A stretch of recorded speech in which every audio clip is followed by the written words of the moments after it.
이 시간에 이제 성경 직설이라고 해서 진행하고 있던 것이 저의 생각입니다. 저의 생각이고 저의 신학이기도 하고 또 이게 아주 기본적으로 중요한데 성경을 창세기부터 읽지 말라라고 저는 얘기를 해요. 창세기부터 읽지 말고 복음서부터 읽으라. 왜냐하면 그 기독교인의 기본적인 우리의 신앙의 대상이 예수님이기 때문에 예수님에 대해서 먼저 공부를 해야 한다. 알아야 하고 그 다음에 그 예수님이 이제 그 다음 세대 예수님의 제자들이 예수님의 그 내용을 어떻게 세상에다가 내놓았는가, 그 역사를 보기 위해서 사도행전을 봐야 돼요. 사도행전을 먼저 보고 그 다음에 그 예수님의 그 말씀, 예수님의 그 십자가의 그것을 어떻게 전 세계로 퍼뜨렸는가, 그것을 이제 뭐라 그러죠? 재해석하는데 제일 중요한 사람이 바울이에요. 그러니까 일단 이번 여름방학에는 이제 7, 8월이죠. 7, 8월 동안에는 사도행전을 일단 쭉 나갈 거예요. 그러면서 베드로와 바울을 중심으로 해서 초대교회가 어떻게 이루어졌는가를 보고 그 다음에 예수님의 그 말씀을 이신칭의 구원의 메시지로 만들어서 전 세계에 퍼뜨렸던 사도 바울의 해석, 주로 바울의 해석이 중심이 될 거예요. 그래서 바울이라는 사람이 누군지, 또 바울이 고린도전서, 로마서 이런 걸 통해서 그가 예수를 어떻게 얘기했는지를 중심으로 이제 공부하게 될 거예요. 그렇게 해서 신약이 마무리가 되면 그 다음에 이제 구약을 한번 넘어갈 겁니다. 구약으로 넘어가서 구약의 창세기부터 한번 쭉 역사적으로 훑어보는 것은 구약은 일단은 역사적으로 봐야 됩니다. 그래서 그것은 그렇게 해서 순서대로 갈 거니까요. 일단 오늘은 지난 2학기 화요 성경 공부했던 8개 주제, 이제 초반에 2개 예수님 목사님이 하셨고 그 6개를 제가 했어요. 그 하나님을 체험하는 6가지 주제를 얘기했는데, 하나가 예수 그리스도를 통해서 하나님을 보는 것이 있었고, 그리고 성경 말씀을 통해서 어떻게 하나님을 만나는가 해서 성경에 대한 얘기를 했어요. 그리고 성령의 역사를 통해서 어떻게 하나님을 알게 되는가, 그래서 성령에 대한 부분을 했고, 그 다음에 하나님의 나라 얘기를 했어요. 하나님의 나라가 오는 나라인가 가는 나라인가, 그래서 이 하나님의 나라를 통해서 하나님을 체험하는 얘기를 했고, 그리고 이제 가장 하나님 체험에 중요한 것 중에 하나가 기도거든요. 그래서 기도가 하나님을 가장 가까이 느끼기에 중요한 것이 기도예요. 그래서 그렇게 5가지 주제를 말씀드리고, 오늘 그 주제의 마지막이 되는데, 그게 뭐냐면 좀 저런 것도 하나님을 체험하는 것인가 라고 생각할 수 있는데, 바로 뭐냐면 교제예요. 교제라는 말, 어떻게 보면 기독교 이 공동체 안에서 가장 우습게 생각되어 주는 게 이 교제라는 말일 거예요. 굉장히 중요한 개념임에도 불구하고 많은 사람들이 교제를 굉장히 좀 가볍게 생각하는 경향이 있어요. 그래서 우리가 교회는 교제 공동체예요. 그러니까 이것을 어떤 식으로 왜곡하냐면 친목 도모 정도로 생각을 해요. 친목, 이것이 조금, 그 다음에 친교, 이렇게 얘기를 하는데, 사실 친교나 친목이나 이 말보다 교제라는 말 속에 담겨져 있는 것이, 이것이 매우 영적인 의미가 있다는 것을 모르고 있어요, 잘. 그래서 이 교제를 통해서 하나님을 어떻게 보는가, 이 얘기를 오늘 좀 하게 될 겁니다. 그래서 우리가 흔히 이제 뭐 구역 모임, 또 무슨 연령별 모임을 통해서 사람들 만나서 하는데 떡 먹고 같이 하잖아요. 근데 이제 그것을 교제라고 생각하는데 그것만은 교제가 아닙니다. 왜 이게 중요하냐면 우리가 보통 목회자들이 축도할 때요, 축도할 때 쓰는 말이 아무래도 제일 좋은 말을 쓰지 않겠어요? 제일 좋은 말을 쓰는데, 그 축도 속에 들어있는 단어가 3단어가 들어있어요. 그러니까 새 하나님, 새 단어가 들어있어요. 그래서 이제 삼위일체를 얘기할 때 성자 예수님이 있죠. 그러니까 예수 그리스도의 그 다음에 성부, 축도에 꼭 들어가야 될 이름이죠. 그 다음에 성령, 이렇게 얘기를 해요. 새 얘기를 할 때 여기에 달라붙는 단어가 있어요. 지금은 우리 주 예수 그리스도의 뭐죠? 은혜와입니다. 은혜라는, 성경에서 제일 좋은 단어가 은혜입니다. 이게 은혜, 헤세드라고 해요. 헤세드라고 하는 은혜를 얘기하고, 그 다음에 하나님 아버지의 뭐죠? 하나님 아버지의 예? 사랑입니다. 사랑. 예, 사랑. 사랑. 이 사랑이라는 말, 아가페, 이걸 씁니다.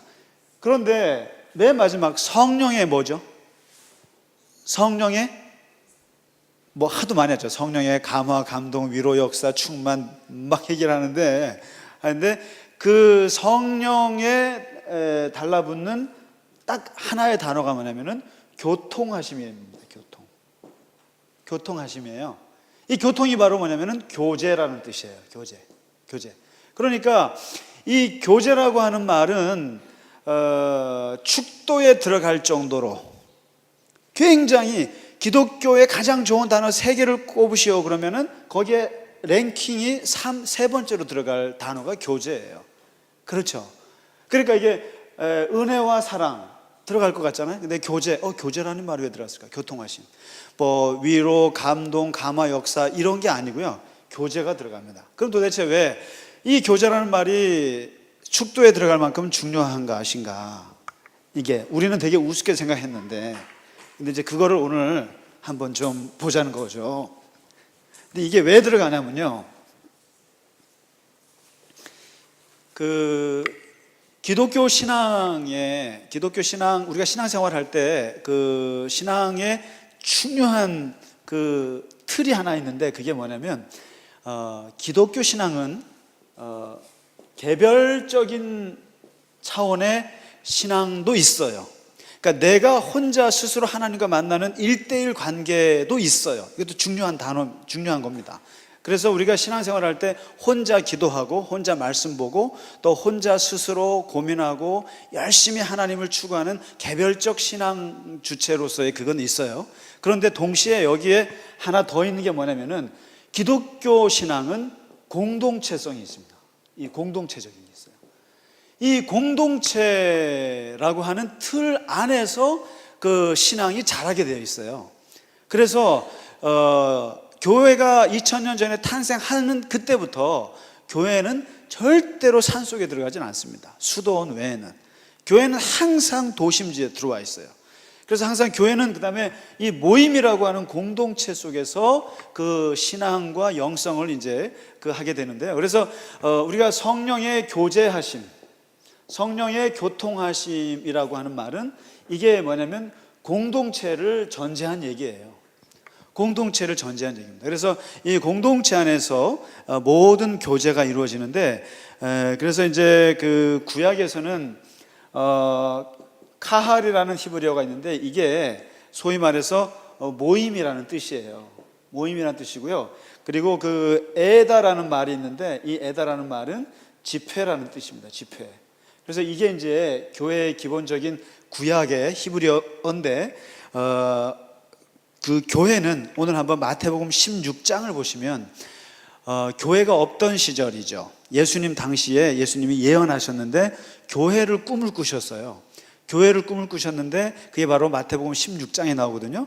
그러니까 이 교제라고 하는 것이 가능한 터가 교회인데, 이 교회라는 아이디어가 어디에서 나오셨냐면은 그 제자들이랑 이제 있다가 예수님이 사람들이 나를 뭐라고 하느냐라는 질문에 제자들이 뭐 엘리야라고도 합니다, 또는 뭐 세례 요한이라고도 합니다, 이렇게 얘기할 때 예수님이 너는 나를 누구라고 하느냐라고 하는 그 질문에 베드로가 대답을 하잖아요.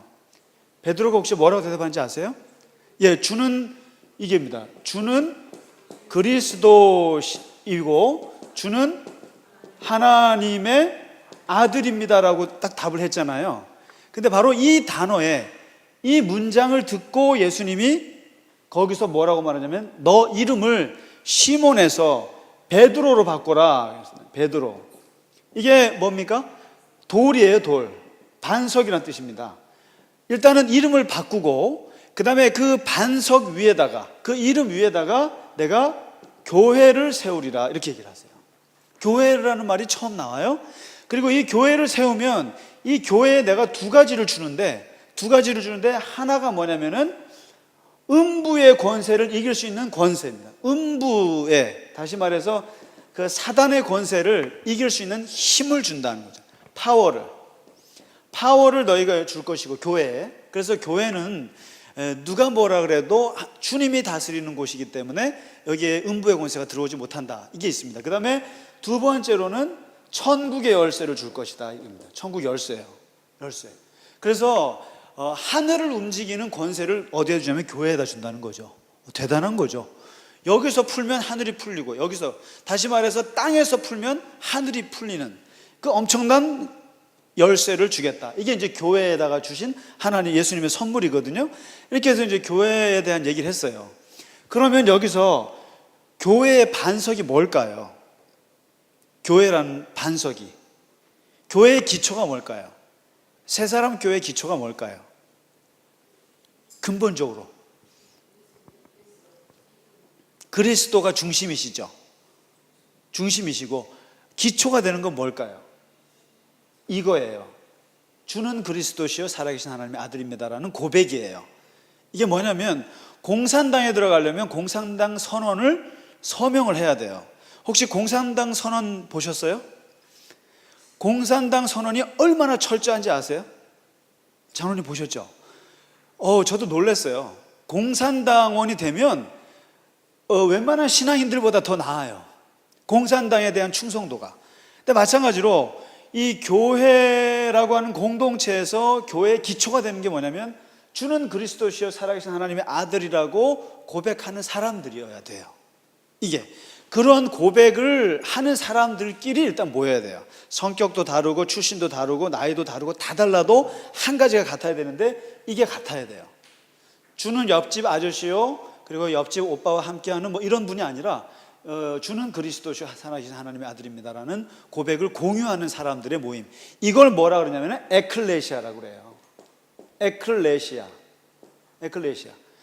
다시 말해서 주는 그리스도시요 살아계신 하나님의 아들이라고 고백하는 사람들의 모임, 이걸 에클레시아라고 합니다. 이 교회.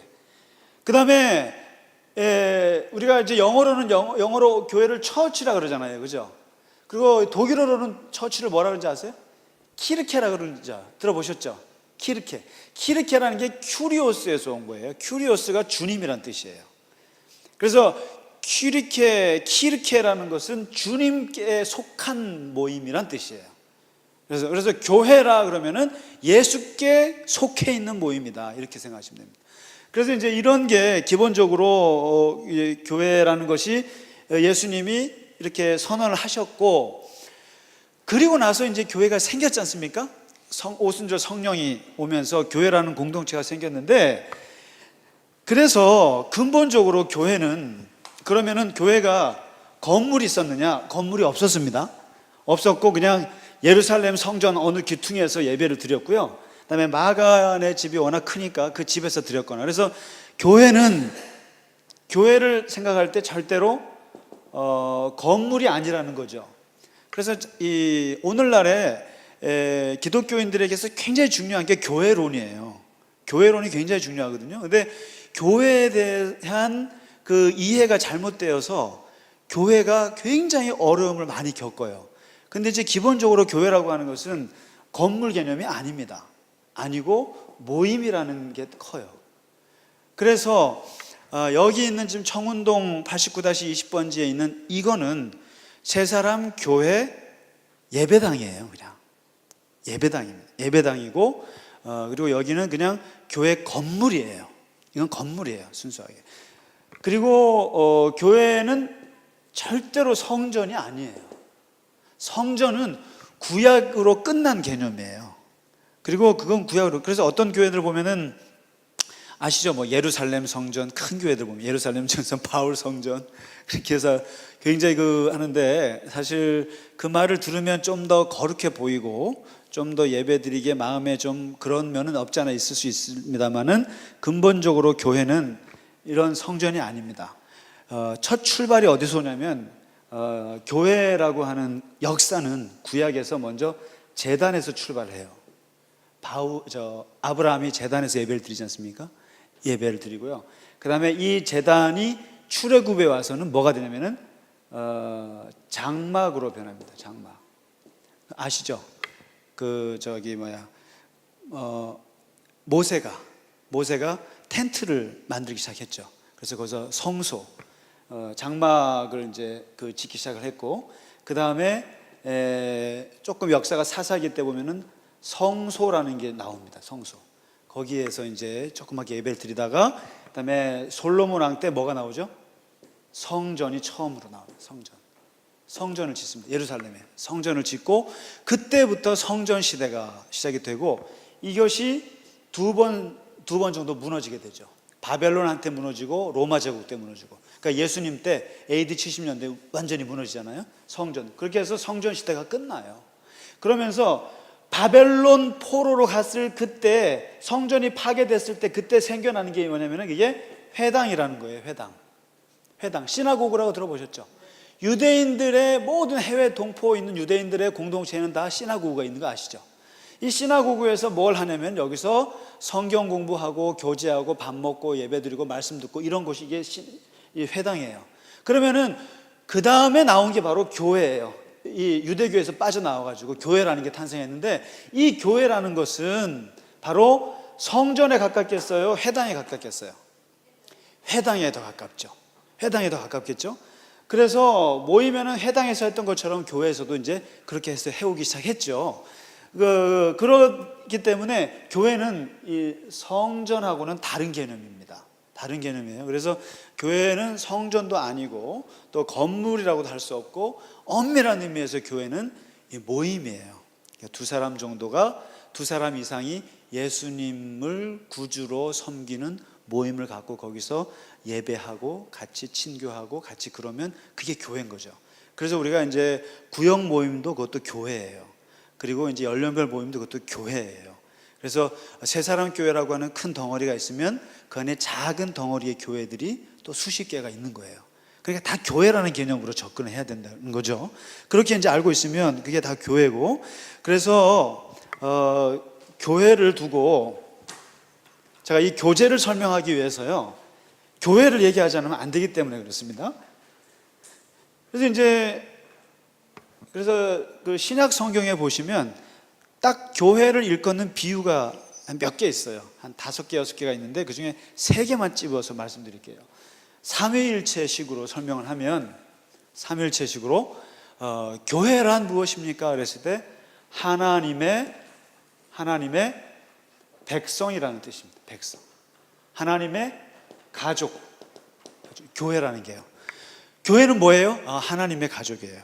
하나님을 아버지로 모시고, 그리고 우리들은 하나님의 자녀로 같이 모여있는 공동체, 가족 공동체.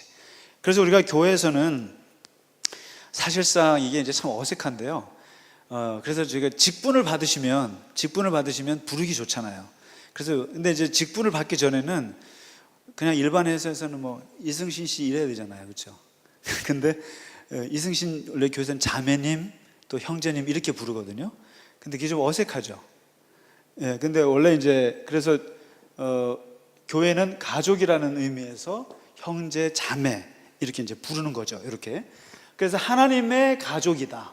이것이 일단 근본적인 교회에 대한 개념이고, 두 번째는 이게 참 중요합니다. 교회는 그리스도의 몸이라는 거죠. 몸. 그리스도의 몸.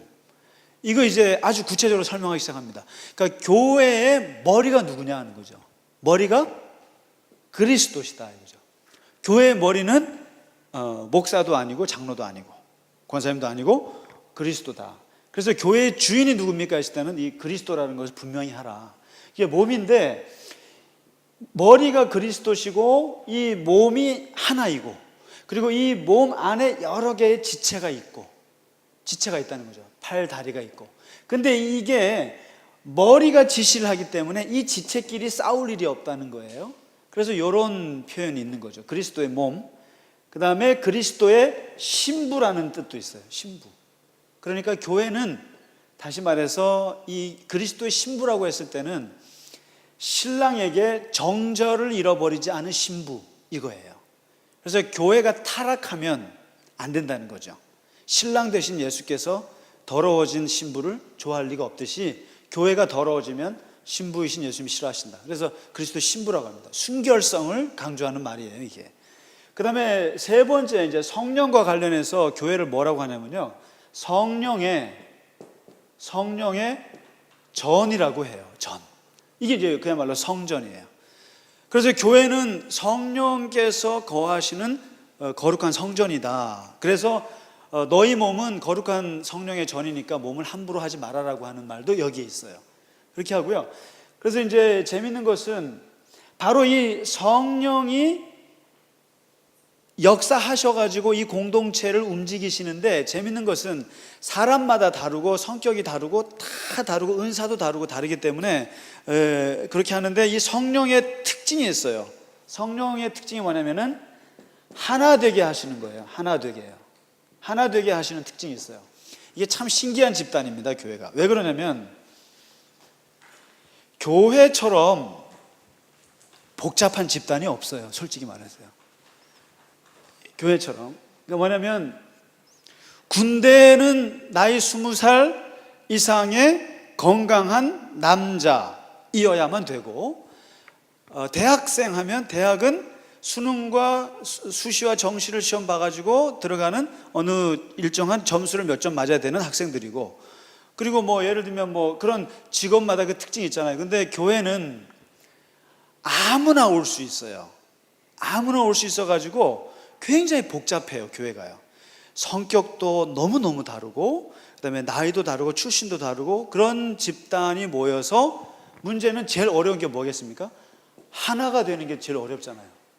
근데 신기한 게 교회라고 하는 데가 굉장히 말이 많은 것 같지만, 그러나 사실 또 하나가 돼서 가요. 그래서 옛날에 서울대 경제학 교수님이셨는데, 정운영 교수님인가 돌아가셨죠. 근데 그분이 한번 제가 대학원 때 연대에 오셔갖고 그 정치학 강의를 하셨어요. 근데 들었는데 이분이 그러세요. 여러분 정당 정치를 할 때 교회를 배우라 그래요. 그래서 자기도 교회는 안 다니지만 교회는 내가 볼 때 참 신기한 집단이다. 거기는 뭐 출석을 부르지 않아도 알아서 가고, 그리고 돈 내라고 하지 않아도 알아서 돈을 내고, 그리고 일하지 말라고 그래도 알아서 일을 하고, 그 다음에 욕먹어도 나가지도 않고. 만일에 이런 식으로 정당을 할 수 있겠느냐? 이런 정당이 있느냐? 당원을 뽑았을 때 그 당원이 스스로 나와서 스스로 돈을 내고 스스로 자기가 일을 하고, 거기서 뭐라고 그래도 꿋꿋이 거기서 안 나가고 이런 충성된 당원이 있다면 정권을 못 잡을 정권이 어디 있겠느냐, 이런 거죠. 그것을 교회에서 배우라 이거예요. 교회가 바로 자발적으로 나가서 자발적으로 하고 자발적으로 모든 것을 하면서도 절대로 쫓아내도 안 도망가는 그러한 집단, 이거 배우라 이렇게 하거든요. 근데 그게 뭐냐면 가장 복잡한 구조이지만 하나가 되는 곳이라는 거죠. 그래서 사도 바울이 뭐라고 그러냐면, 교회는 은사는 여러 가지나 성령은 같고, 이렇게 합니다. 직분은 여러 가지나 하나님은 한 분이시고, 그리고 사역은 여러 가지나 그러나 주는 같고, 이런 얘기를 했어요. 뭐냐면 굉장히 교회가 많은 일을 하는 것 같지만, 그러나 그것을 이렇게 통제하는, 컨트롤 하는 분은 성령님 한 분이라는 거죠. 그래서 교회가 굉장히 많은 보이스들이 있는 것 같지만, 그러나 한 목소리로 갈 수 있는 것은 성령의 역사예요. 그래서 교회가 분열이 되는 것은, 일단은 교회가 분열이 됐다 그러면 거기에는 성령의 역사가 안 일어난다고 보시면 돼요. 그리고 교회가 서로가 말다툼이 심하고 분쟁이 심하면 그것은 매우 인간적인 집단이구나라고 생각하시면 우리 스스로 가요. 잘 생각. 예를 들면 교회에서 어떤 말을 해도, 그래서 제가 지난번에도 그 예의라는 게 되게 중요하다라는 생각이 드는 게, 이게 예의라고 하는 것으로 포장이 안 되면 이게 굉장히 직설적인 말들을 하게 돼요. 상처를 주게 되고, 그러면서 교회가 분쟁이 되잖아요. 그럼 일단 성령은 떠나시는 거죠. 그리고 아무리 거기서 일을 많이 한다고 해도 하나님은 기뻐하시진 않죠. 일이 막 분산이 되는 거죠. 의료봉사를 간다는데 가든 말든 저기는 이렇게 되면, 근데 교회 보세요. 의료봉사를 간답니다. 돈이 필요하답니다. 뭐 어떻답니다. 그러니까 교인분들이 오늘도 무슨 한미약품에서 누가 약 가지고 오시고, 또 의사들 보내주시고, 또 돈도 채워주시고, 이게 은사는 여러 가지고 직분은 여러 가지지만 일은 하나로 가는 건데, 저는 이게 성령의 역사라고 봐요. 일이 되게끔 하는 거죠. 사람들이 여러 명인데, 그래서 이게 지체는 많지만 몸은 하나라고 하는 것이 이제 굉장히 신비한 역사인 거죠, 교회 안에. 그래서 이렇게 해서 이제 교회에 대한 그 공동체 정의를 일단 내려보고요. 그래서 이제 이 교회가, 이런 이 공동체가 하는 일이 딱 4가지가 있어요. 이 4가지를 하지 않으면 교회가 사실 아니에요. 이것은 2000년 역사가 된 건데, 뭐냐면 교회는 누가 뭐라 그래도 말씀의 선포가 있어요. 이거를 그냥 알아두시기 바랍니다. 캐리그마라 그럽니다. 네, 캐리그마.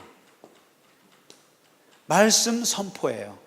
이게 이제 초대교회 사도들이요, 항상 주일만 되면 모여가지고 하는 말이 뭐냐면, 예수께서 그리스도시다, 예수께서 십자가에서 죽으셨고 예수님께서 어떤 분이시라고 하는 것을 자기네들이 보고 들은 바를 선포하는 거예요. 그냥 선포하고 이것을 강력하게 전하는 거예요. 프리칭이라고도 하죠. 말씀 선포. 그러니까 여러분, 혹시 매주마다 목사들 설교하는 거 듣기 싫으시겠지만, 안 들으실 이건 안 없어져요. 이건요, 설교단은 없어질 수가 없어요. 항상 교회는 말씀이 선포가 돼요. 그 다음에 2번째, 말씀만 선포되면요 어려워요. 어려워서 그때나 지금이나 이것을 받쳐주는 게 있는데, 그게 바로 교육이에요. 교육. 이게 바로 디다케라고 합니다. 디다케. 네, 디다케가 있어요. 교육. 성경 공부가 있다는 거죠. 말씀을 풀어줘야 돼요. 말씀을 예수는 그리스도이십니다라고 선포해 놓고 그걸 선포해 놨다 그러면 그냥 이게 안 남아요. 그래서 그것을 풀어요. 구약에서부터 쭉 구속사적으로 풀 수도 있고, 또 예수님의 이야기를 통해서 풀 수도 있고, 말씀을 통해서 풀어서 해줘야 이게 음식이 되는 거죠. 예, 디다케가 있습니다. 그래서 디다케 전통이 있고, 그 다음에 오늘 제가 말씀드리고자 했던 게, 이 2가지는 당연히 있을 것 같잖아요. 그 다음에 이 3번째가 뭐냐면 바로 교제라는 거예요. 교제. 바로 코이노니아라고 합니다. 코이노니아. 이게 들어갑니다. 뭐냐면 하나님의 말씀과 말씀을 선포받고 말씀을 공부하면서 이것을 그냥 돌아가는 것이 아니라, 이것을 밥을 먹으면서 그리고 같이 물건을 나누면서 이 말씀을 새기는 거예요. 이 교제가요. 교제가. 이게 꼭 필요해요. 그래서 교회는 항상 이 교제 전통을 무시하면 안 되거든요. 밥 먹는 거. 이거 조금 이따 말씀드리겠습니다. 그 다음에 4번째가 있는데, 그게 뭐냐면 교제로만 끝나서 집에 가면 안 되고요. 뭐냐면 바로 봉사가 있습니다. 봉사. 이거를 디아코니아라고 합니다. 디아코니아. 봉사라는 것이 있습니다. 섬김. 그래서 교회는 항상 이제 선교도 봉사라고 집어넣자는 거죠. 그랬을 때 부엌에서 설거지를 하든지 누군가를 가르치든지 아니면 뭔가 의료봉사를 하든지 뭔가 항상 몸으로 하는 것이 있어야 돼요. 그래서 이 교회는 4가지가 같이 있습니다. 그래서 이게 만일에 이 4가지 중에 하나만 빠져도 교회라고 볼 수가 없어요.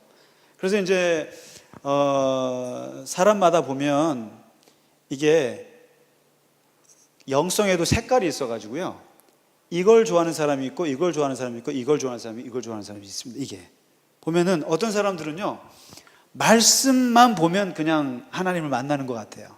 너무너무 좋아요. 그리고 어떤 사람은 이 가르치는 걸 보면 자기가 가르치면서, 어떤 사람은 사람이랑 만나서 교제해야 되는 거죠. 그리고 어떤 사람은 다 필요 없어요. 부엌에만 들어가면 막 하나님이 임하시는 것 같아요. 그리고 막 바깥을 뛰어다녀야, 봉사를 해야, 주차 봉사를 하면 그때 막 하나님이 땀 흘리면서 하나님 만나는 것 같아요. 그리고 어떤 사람들은 이런 걸 봉사로 은혜를 만나는 사람들은 이걸 행동주의 영성이라고 그러고요. 그 다음에 산에만 가면 하나님을 보는 사람이 있어요. 그 자연신방 팀들 있죠. 이분들은 예배 갖고는 만족이 안 돼요. 그러니까 산에 가야 주님 만날 수 있어요. 이런 분들을 자연주의 영성이라고 그래요. 자연주의 영성. 이게 있습니다. 이게 다 특징이 있어요. 기도를 해야만 나는 하나님 만나는 것 같은 사람이 있어요. 그래서 그거는 그러니까 색깔인 거예요. 다 자기 색깔이 있어요. 그래서 그다음에 어떤 사람은 성경을 하루 종일 보는 사람이 있어요. 그 사람들은 그런 게 있어요. 그래서 있는데 중요한 건 교회는 이 네 가지의 이 기본적인 이것이 있고요. 여기서 이제 이걸 끄집어낼게요. 교제라는 걸 끄집어낼게요. 도대체 교제가 뭔가? 봉사도 어렵지 않습니다. 근데 이 교제라는 것은 쉽지 않아요. 그래서 그 사도행전 2장 42절부터 47절까지가 초대교회를 묘사한 유일한 한마디로 묘사해 준 구절입니다. 사도행전 2장 42절부터 47절 보면 거기에 이 네 가지가 다 들어와 있어요. 그들이 모여서 뭘 하는가 했더니 사도들의 가르침을 받아서, 사도들의 가르침, 바로 말씀 선포, 캐리그마와 디다케를 받아서 이거죠. 가르침을 계속 받는 거예요. 가르침을 받아서 그 다음에 뭘 하냐면 교제하기를, 바로 이렇게 나오잖아요. 말씀 선포와 교육이 있었으면 그걸 가지고 교제를 하는데, 재밌는 것은 교제를 어떻게 하는지를 쭉 나와요. 44절부터 보시면 교제라고 하는 것은 44절에 첫째, 물건을 통용하더라는 거예요. 물건을 같이 나눠 쓰는 거예요. 도저히 있을 수 없는 얘기인 것 같아요. 그다음에 두 번째는 재산과 소유를 나누는 거예요. 나누더라는 거예요. 거의 뭐 우리 교회로서는 있을 수 없는 얘기 같은데요. 그 다음에 세 번째는 뭐냐면 날마다 마음을 같이 해서 성전에 모이기를 힘쓰더라는 거죠. 이게 교제예요. 날마다 마음을 같이 하는 거죠. 마음을 같이 해서 모이는 거예요. 열심히 모이는 거예요. 열심히 얼굴 보겠다는 거죠. 그 다음에 네 번째가 있어요. 네 번째가 뭐냐면 모여서 뭘 하는가 했더니 떡을 먹고 앉아 있는 거죠. 떡을 먹고 음식을 먹는 거죠. 음식 먹기, 같이 식사하기인 거예요. 네 가지예요. 결국 이 초대교회를 표현하는 42절부터 47절까지의 구절 중에 무려 4개 구절이 뭘 말하냐면 교제를 표현해주고 있어요. 교제. 교회가 뭘 하느냐, 모여서 말씀을 받아서 서로 말씀을 배우는데 그걸로만 끝나면 그건 학교고요. 교회는 그 말씀을 받아서 서로 물건을 통용하고 재산을 나누고 마음을 같이서 모이고 떡을 같이 먹는 테이블 펠로십을 갖더라는 거죠. 하루 종일 앉아가지고. 그래서 초대교회 예배 시간은 6시간이었습니다. 5시간, 6시간이에요. 기본적으로 초대교회 때는. 뭐냐면 일단은 하나님 말씀을 듣죠. 그 다음에 그걸 갖고 성경 공부를 하죠. 그 다음에 그걸 가지고 같이 이제 애찬을 하죠. 그 다음에 세례식이 있어요. 매주마다. 그리고 모여서 같이 떡을 먹고 이런 걸 하는데 시간이 5시간 걸리죠. 우리도 한번 그렇게 해볼까요? 그러니까 저는 새사람 교회가 사실상 진짜 제대로 주일날 예배를 드린다면 뭐냐면 예배를 드리고요, 증언을 들을 거 아닙니까? 그 다음에 성경 공부를 하고요, 그 다음에 같이 떡을 먹고요, 비빔밥 먹고, 그 다음에 뭔가 자기가 하고 있는 교사를 하던 성가대를 하던 그 봉사가 하나 있으면 완벽한 거죠. 그거는 한 4시간 걸리죠. 그렇지 않겠습니까? 10시에 나오셔갖고 2부 예배 드리시고 같이 떡 먹고요, 그 다음에 성경 공부 하나 하고 그리고 봉사하고 가면 4시간 5시간은 걸리죠. 그렇죠. 그런데 보면 예배만 드리고 쌩 가죠. 쌩 가는 게 400명 중에 100명, 아니죠, 한 300명 가나? 거기 가고 지금 남아있는 분들이 그래도 제일 잘하시는 이게. 그래서 이러한 그 교제를 하는데, 이렇게 해서 교제를 하는 거죠. 그러니까 완전히 뭐 같이 서로가, 그래서 이제 같이 음식도 먹고 그 다음에 이 물건을 나누는 것하고요, 제사는 이 초대교회가 은혜를 받으니까 일단 부자들이 가난한 사람들 먹을 걸 줬어요. 어떻게 하냐면은 그 부자는 돈을 좀 그 도시락을 더 싸와요. 더 싸우고 가난한 사람 없으면 이제 나눠준단 말이죠. 그런데 이거는 그때나 지금이나 쉬운 문제가 아니에요. 그래서 그때도 고린도 교회는 처음부터 이게 삐그덕거리기 시작했어요. 고린도 전후서 보시면 너네가 부자랑 가난한 사람이랑 반목이 생겼다는 거예요. 그래서 부자는 부자들끼리 밥 먹고 가난한 사람은 소외시키더라는 거죠. 그 초대교회라 할지라도 그런 거예요. 그러나 이제 초대교회 예루살렘 교회가 은혜 받았을 때 그다음에 같이 모이고 그다음에 떡을 먹는 게 나온다는 거죠. 그러면 됐습니다. 코이노니아는 뭐냐? 교제라고 하는 것은 나누는 것이고, 함께 하는 것이고, 그리고 음식을 같이 먹는 거예요. 그리고 필요한 것을 공급해 주는 게 교제란 말이죠. 그런데 왜 이게 하나님을 만나는 거냐는 거죠. 자, 그러면 이제 본격적으로 말씀드리고 마치도록 하겠습니다. 교제가 이제 근본적으로 코이노니아라고 하는 것은, 코이노니아라고 하는 말은 세 단계의 세 개의 교제 대상이 있습니다. 뭐냐면 하나님과의 코이노니아가 있습니다. 하나님과의 코이노니아. 그러니까 하나님과 내가 친밀하게 깊은 관계를 갖는 것을 코이노니아라고 합니다. 그러니까 우리가 기도도 사실 코이노니아예요. 그리고 주님과 내가 은밀하게 만나는 것도 코이노니아입니다. 그래서 이 대표적인 코이노니아가 뭐냐면은 성만찬이에요. 성만찬. 그리스도의 몸에 내가 참여하는 거고, 그리스도의 몸을 내가 뜯어먹는 거거든요. 뜯어먹어서 내가 주님 속에 들어가고 주님이 내 속에 들어오는 그 교제, 이게 코이노니아입니다. 굉장히 벌써 코이노니아를 무슨 사람들과의 친목도모로 생각해서는 안 되는 이유가 바로 그거예요. 매우 신학적인 개념이고 매우 영적인 말이에요. 이게요. 주님이 내 속에 들어오고 내가 주님 속에 들어가는 것을 코이노니아라고 합니다. 하나님과의 코이노니아입니다. 이게 하나님과의 교제고, 두 번째는 이게 이제 주님과의 그거죠. 예수님과의 교제고, 두 번째는 교우들 간의 교제가 있어요. 우리들 간에, 이 공동체 안에서 우리들 간의 교제인데, 아까 말씀드렸던 이 사도행전에서 우리들 간의 교제 속에 바로 먹고 마시고 같이 하고 같이 기도하고 같이 물건을 나누는 그런, 그래서 칼 막스가 공산주의 이론을 어디서 뺐냐면 여기서 뺐다는 말이 있어요. 그렇죠. 그래서 성경은 자본주의를 지지합니까? 공산주의를 지지합니까? 그러면 공산주의를 지지한다는 말이 더 설득력은 있어요. 바로 이거에서 뺀 거예요. 그렇게 해서 초대교회가 공산주의가 아니냐, 이게 공산주의가 아니고 뭐냐, 이렇게 해서 이제 그렇게 했습니다만은, 아무튼 간에 이게 완전히 거의 뭐 교우들 간의 이런 나눔이 굉장히 하나님 은혜 가운데 이루어졌고, 그 다음에 세 번째 교제 대상이 뭐냐면 교회 밖 사람들과의 교제가 있어요. 교회 밖 사람들과의 교제, 세상과의 교제가 있는데, 이 세상과의 교제는 대표적인 게 뭐냐면 바로 구제입니다. 구제.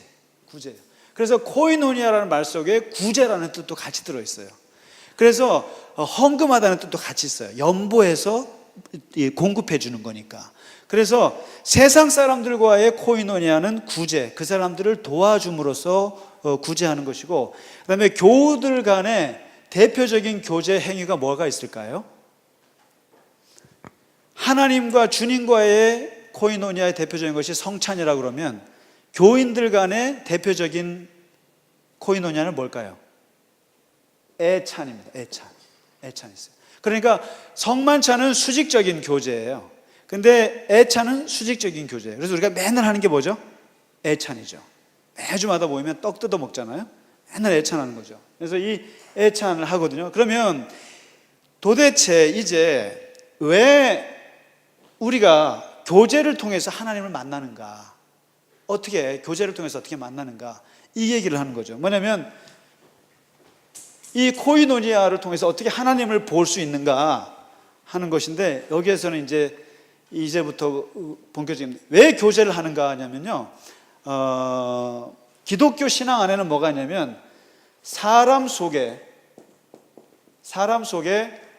하나님의 메시지가 있다는 사상이 있어요.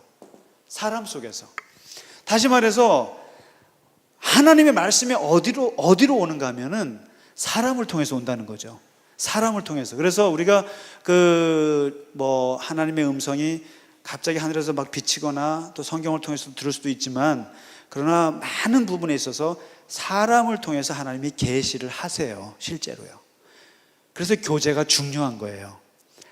그래서 우리가 교제할 때 세상 얘기하고 우리끼리 얘기할 수도 있지만, 그러나 진지하게 하나님 안에서 얘기하는 가운데 기도 많이 하고 말씀 안에 성령이 충만한 사람들과 교제하다 보면 그 속에서 하나님의 음성이 들려요. 우리가 꿈꾸는 구역 모임이나 우리가 꿈꾸는 연령별 모임은 바로 그 수준을 가야 되는 거예요. 근데 사실 제가 볼 때는 한 30%밖에 못 갔다고 봐요. 우리는요. 그러니까 우리는 주로 일단 모이면 표면적인 교제만 하죠. 뭐 그것만 해도 괜찮아요. 그러나 심층적인 교제로 들어가려면 우리들에서 입에서 나오는 말이 하나님의 말씀일 때가 있어요. 그래서 이 조금 기도하면서 우리 여성분들이 그런 좀 잘하시는 것 같은데 큐티 모임 같은 거 해보면 말씀을 가지고 놓고 같이 말씀을 나누잖아요. 그럼 거기서 하나님의 계시가 나와요. 저는 이거 많이 경험했어요. 옛날 교회에서 권사님들이랑 그 그룹에서 제가 큐티 인도를 했거든요. 그러면 그 큐티를 하는 중에 나누는 중에 기도 응답이 엄청나게 이루어져요. 거기에서 내가 고민했던 것을 저분의 입에서 응답이 나와요. 바로 코이노니아의 절정이에요, 그게. 그래서 그 퀘이커라고 있는데, 퀘이커 교회 개신교 전통 중에 그 퀘이커에서는 그런 게 있어요. 이렇게 내가 어떤 진로를 놓고 고민스러울 때 그 교회 안에서 이런 게 있어요. 내가 존경하고 믿을 만한 목사님이나 장로님이나 또 선생님들을 8명을 선발을 해요, 자기가. 그래서 목사님한테 와서 얘기해요. 저한테 이번에 제가 이상만 장로님하고 최대석 장로님하고 윤지수 집사님하고 우리 한태국 장로님 몇 분을 좀 해주세요. 그러면은 8명이 뽑혀 나가요. 나가서 이렇게 앉아요. 8명이 앉고 본인은 저기 앉아서 자기의 고민을 얘기해요. 제가 이런 고민이 있습니다. 그러면 이분들이 그 얘기를 듣고 하나씩 자기 생각을 얘기해줘요. 나는 그런 경험을 해봤는데 어떻더라, 또 나는 뭐 이렇게 쭉 듣고 이분이 그 조언들을 듣고 자기가 결정을 해요. 근데 그거를 왜 하겠어요? 그런 커미티를 왜 만들겠어요?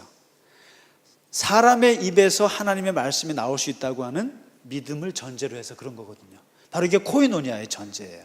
그래서 코이노니아는 사람을 통해서 하나님을 볼 수 있다고 하는 그 의미가 여기에 있어요. 그 다음에 코이노니아를 왜 하느냐면요, 두 번째는 이것은 하나님의, 사람을 통해서 하나님의 메시지가, 계시가 들려질 수 있다는 거고, 두 번째는 코이노니아를 해야만, 공동체 안에서 서로 사람들이 사귀어야만 나의 모난 인격을 깰 수가 있어요. 나의 모난 인격을 깰 수 있는 방법은 공동체밖에 없어요.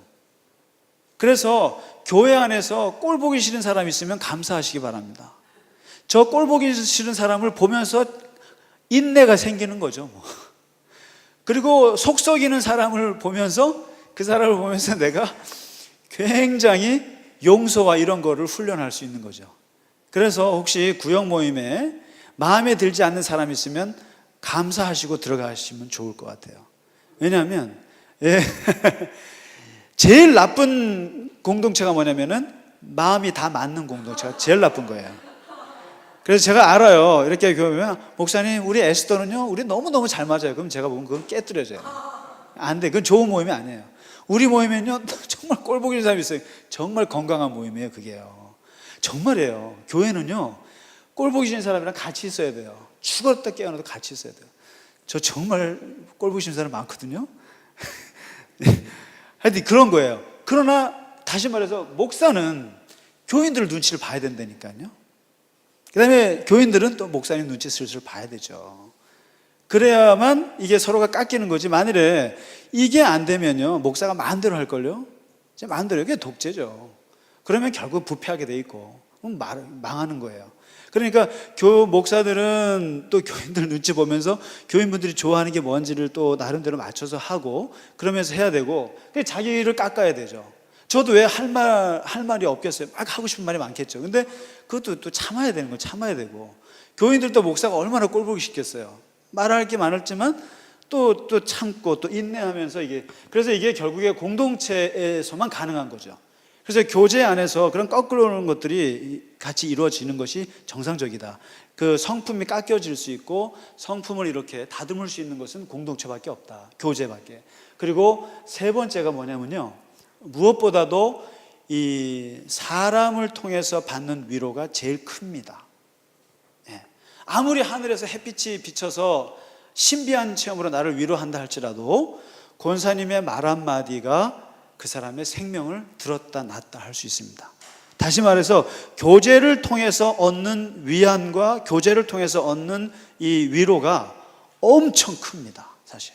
그리고 외롭지가 않고, 그리고 마음의 안정이 다 어디서 오냐면 이 공동체의 교제를 통해서 오는 거예요. 그래서 정말 교제를 잘하는 공동체는 거기서 사람들이 생명력이 막 생기죠. 너무너무 좋아요. 그래서 저는 가급적이면 주일날에도 보면 우리가 인사하고 웃고 또 서로가 자꾸만 안부를 묻고 최대한 좋은 얘기 많이 해주고 하는 이 분위기를 서로가 만들어가는 게 되게 중요하다. 그래서 그 분위기 때문에 교회를 자꾸 오게 되고 그 공동체가 교제를 통해서 사는 거라서 이 교제에서 오는 위로와 축복이 어마어마하기 때문에 교제가 중요합니다. 그래서 말씀을 마칠게요. 이 교제는 누가 뭐라 그래도 하나님을 만나는 도구예요. 그리고 우리 안에서 그 인품을 다듬는 중요한 도구고, 그 다음에 이 교제를 통해서 내가 엄청난 안정감을 얻을 수가 있습니다. 그래서 이 교제라고 하는 것, 그렇기 때문에 주 예수 그리스도의 은혜와 하나님의 사랑과 성령의 교통하심, 성령의 교제하심, 하나 되게 하시고 우리를 다듬으시고, 그리고 우리를 교제를 통해서 하나님의 음성을 듣게 하시는 그 교제, 교통하심. 그래서 그게 랭킹 3위에 들 이유가 있죠. 이걸로 교제에 대한 거 마치겠습니다. 수고 많으셨습니다.